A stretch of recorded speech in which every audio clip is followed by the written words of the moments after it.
So a big part of our hashtag content has been looking at other, the draft experts, mock drafts, and be like, well, how's it look for the Vikings? This one is bad. This one is good, etc. So what if we just let the computer go? So we did that, and this is the 7-round mock that it spit out for the Vikings. So this was the Draft Network's mock draft machine, as well as the Draft Network's predictive big board. So all over the place there. Was a lot of fun, and frankly, I'm not over the moon for this draft, but I'm pretty okay with it, and we'll get into why here. So 22-25.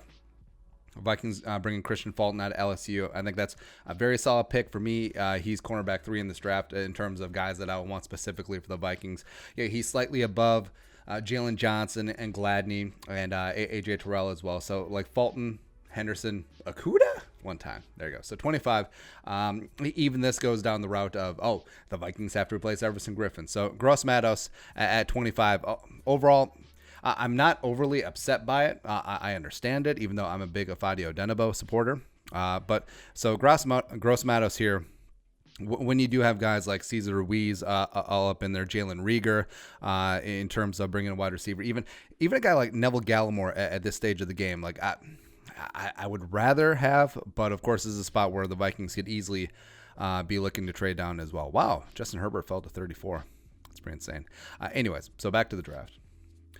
So second round, Vikings go wide receiver there, pick up KJ Hamler, the speedster out of Penn State. Durability, obviously a concern there, but just in terms of checking the boxes through the first 2 rounds, got your cornerback, got your speedster, wide receiver as well, and then you went BPA to a degree with Gross Matos. I think you're pretty okay there, but where's the old line?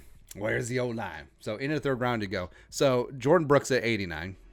Who's the guy that I like specifically for the Vikings? Maybe, maybe not. But if the Vikings are moving to a 3-4, I think Brooks and Kendricks in the middle in base does make a lot of sense. Although he's not the best coverage linebacker in the draft. So if the Vikings are sticking with a 4-3, or even if in various sub packages, I do think he could potentially become a liability because he doesn't have the range of Eric Wilson. He certainly does not have the range of Eric Kendricks. But does he necessarily have to? I don't know. But if you're drafting a guy who may marginally become a eventual starter at linebacker, maybe contributes on special teams. So basically you're drafting a Kentrell Brothers replacement in round 3 when you haven't picked O-line yet. I don't know, man. I don't know. Plus, looking at, here we go. This will be easier. So looking at in terms of BPA, so picking at 89, there's Brooks. So Jordan Elliott, if Jordan Elliott falls this far, someone slap your mama, because this is just slam dunk in. And also for O-line, Shadiq Charles from LSU, super intriguing as well. Tony Pride Jr., if the Vikings want a double back on cornerback early on, that's intriguing, as well as guys that we've championed already, Biadish, Sternberg, James Morgan going to the Patriots in the third round. Hello.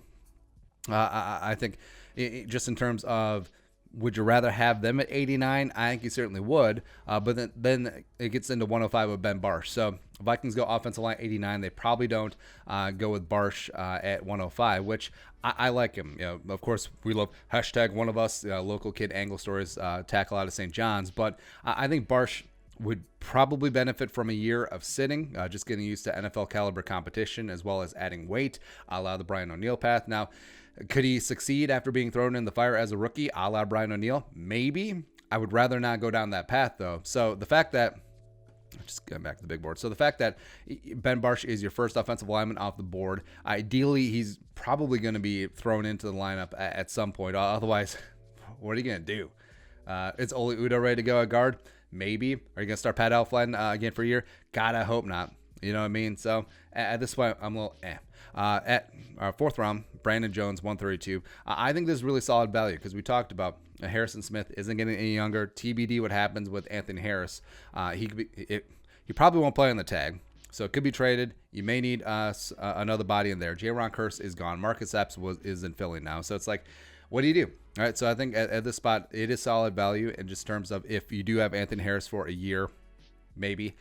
Could replace Kearse, could play that free safety, strong safety, big nickel role. Eventually could work his way into the starting lineup. I think overall that's really nice value there. The safety out of Texas. fifth round. So McTelvin Agim, who's interior defensive lineman from Arkansas, former teammate of Armon Watts, and he does bring it. Now, he's not as stout as Armon. He probably not going to be an every down defensive tackle, but what he could bring in terms of a rotational pass rusher, it is really intriguing. Now, he can play inside, he can play outside. If the Vikings do move to a 3-4, maybe you could play that 4-5 tech, 3-4 defensive end, so that could make a lot of sense there. Sixth round, the two picks. So Darrell Williams, interior offensive lineman from Mississippi State. Now, he does remind me of John Kenoy a little bit, the UDFA from Western Michigan last year, where doesn't really have an NFL body or athleticism, but overall just is a great leader, highly intelligent, and very smart, just gets it done. So in terms of like trying to beat you with your mind, that's exactly what he did. That's exactly what Williams does. Where I'm trying to think of like a good example on that, but just multi-year team captain, multi-year starter, just a tough kid, got it done in the SEC, and just would be a solid zone fit, minus the plus athletic traits. But at this stage, I actually think that Williams may be ready to contribute earlier than Barsh, even though I feel like Barsh's ceiling is a lot higher. But this could potentially make a lot of sense. And are you banking on a 6th rounder eventually starting for you?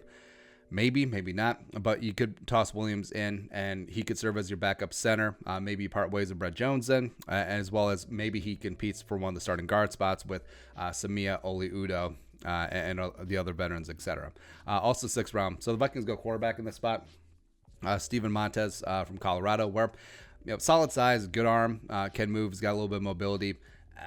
Collegiate production, even though he's a multi-year starter, you do have concerns. Like even when he had Laviska Shenault, it's just like you want to see more. You know what I mean? But in terms of like a decent quarterback project at this stage of the game, you could do a lot worse.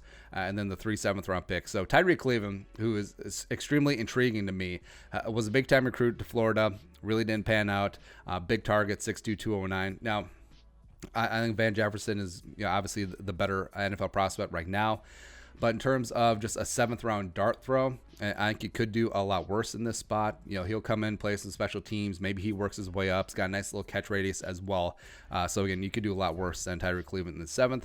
And then finally, they take the second cornerback in this year's crop at 249, Gralen Arnold. Now, he's a little bit like Amik Robertson, where he comes in, probably going to be in a slot role immediately.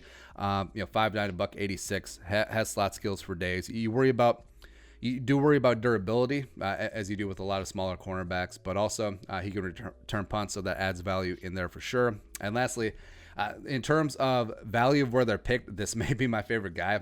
253, so Calvin Throckmorton, where he looks like a Viking, by the way. Like straight up, but a guy who played college tackle, played guard, even played a little bit of center, just having that versatility up and down the line. I like it, especially at this stage of the draft. I won't be shocked if eventually he works his way under the practice squad, maybe works his way into the 53. Are you banking on a 7th round being the starter eventually? Maybe, maybe not, but just having solid depth and some competition on the offensive line, I think is really big. So I think overall critiques, like I mentioned, it's nothing against Ben Barsh specifically, but drafting a project in the 3rd round as your first offensive lineman, because like we pointed out, especially on that Brooks pick, there's much more day one NFL contributors on the offensive line that they could grab right away. I would have liked Ben Barsh if, say, the Vikings went offensive line at 25 or at 89, would have made a lot more sense. Also, didn't double down on cornerback and wide receiver until later on into the draft, into the 7th round, which, every single pick that went along there, you could make a case. Right, Agim I like, Williams I like, Brandon Jones I really like, Montez maybe could have passed on him, but then again you're in the 6th round already, so what is the point? Things I like, so I like Fulton at 22. I really like KJ Hamler at 58. I think Gross Matos and Brooks. Well, Gross Matos, understand BPA. Brooks is just that's the only real question mark that I have in this draft. But overall, Brandon Jones could be an eventual starter in the 4th. But yeah, I think that if for 12 draft picks, 5 in the top 105, 2 first-round picks, if this is the haul, minus the Offensive line concerns. I think overall I would be happy if this is how it shook out because you get a plus player in Fulton. Gross Matos will come in and contribute right away. Hamler, I think, will start right away. And then a bunch of guys will be either key reserves, eventual starters, and eventually work their way up there. But overall, yeah, that's how it is, and it is throwing darts. Like people are going to criticize this mock. It's like, ha, I didn't do it. The computer did it. So go ahead and criticize IBM Blue, wherever the hell it is. But your thoughts on the computer mock, let us know in the comment section below. Subscribe for daily Vikings takes. You want to support the work, pull us on the Venmo. Plus give us a follow on social media as well. But until next time, Skol, production value.